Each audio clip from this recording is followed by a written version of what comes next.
Hello, Ma'am Lourdes. Kumusta po? Redman Toys Raymond here. So, ito ma'am, testingin lang natin ma'am yung unit na order mo.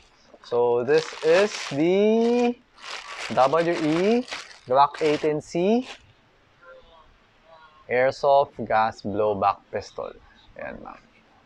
Okay. So, ito yung merong full auto. Ayan.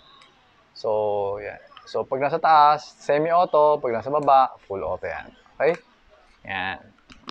So, ito yung magazine. Okay. So, ito yung backstrap. Okay. So, ngayon, ito yung BB loader, ito yung gas, tsaka ito yung bala. Okay? So, ngayon, yung BB loader, lalagyan natin ng BB, ng bala, ng plastic na BB. Tapos, ililipat natin siya doon sa magazine para hindi natin nakahawakan yung BB, para hindi madudumihan kung sakasakali. Okay? Yan.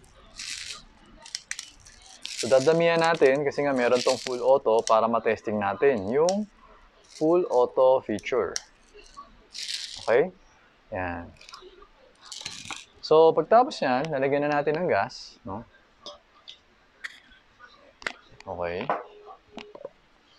Tapos, medyo buksan natin ang ating chronograph para ma-check natin yung power niya. So, ayan, trigger finger out, parati nasa labas yan pag humahawak ng baril. Ayan, ganyan. Okay, just make sure that the muzzle is pointed in a safe direction. Walang tao dyan. Okay? So, ganyan yan. Yan yung paghawak niyan. Okay? Pasok mo to. Okay, so check mo. Make sure na naka-set siya sa semi. So, kakasay mo lang siya. Ayan siya. Bitaw. Okay? So, ilang power na to? 356.5 feet per second. 354.3 feet per second. And 352 feet per second. So, ayan. So, na-testing na natin siya. So, more or less yun yung power niya. So, ngayon, mag-focus naman tayo sa, testing naman natin yung full auto fire niya, no? So, i-switch na natin. So, pag nag-full auto, ibig sabihin, kapag kinalabit mo, hindi mo binitawan, tuloy-tuloy yan, parang machine gun.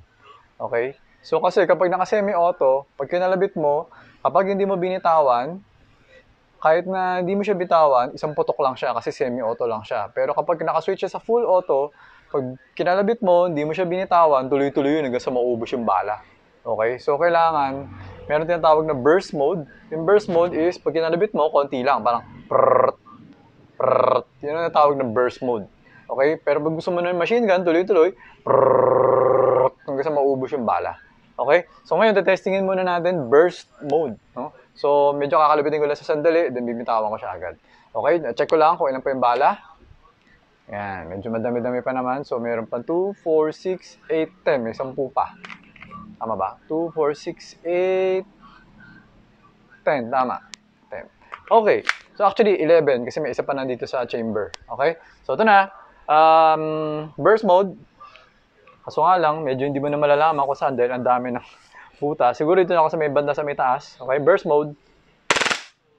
So, 5 shots. 1, 2, 3, 4, 5. Okay? So, ngayon, ubusin na natin to. No? Full auto mode na tayo hanggang sa maubos siya. Okay? So, ito na. Okay? So, yan. Medyo dito na consistent na puruhan yung dot. Okay. So, yun. Nung naubos na, nag-slide lock siya. So, gagawin mo is you remove the magazine. Okay? And then, you pull back the slide para bumaba yung slide stop. Ito yung slide stop. Kasi nga wala ng balas. Para bumaba yan kasi may spring yan eh. So, you pull this back. Bababa yan. Bitawan mo lang. Tapos, yung hammer down. Tapos, you set this to semi-auto. Yan. Okay? So, ayun Ma'am Lourdes. Okay na yung unit. No? So, pwede ko na siyang ipack ngayon at ipalalamove sa inyo. Ipakuha nyo na siya sa lalamove. Okay? So, thank you for your order, ma'am. Until next transaction po, always remember to stay safe, stay great, be good, and be thankful always. God bless po, ma'am. Bye-bye.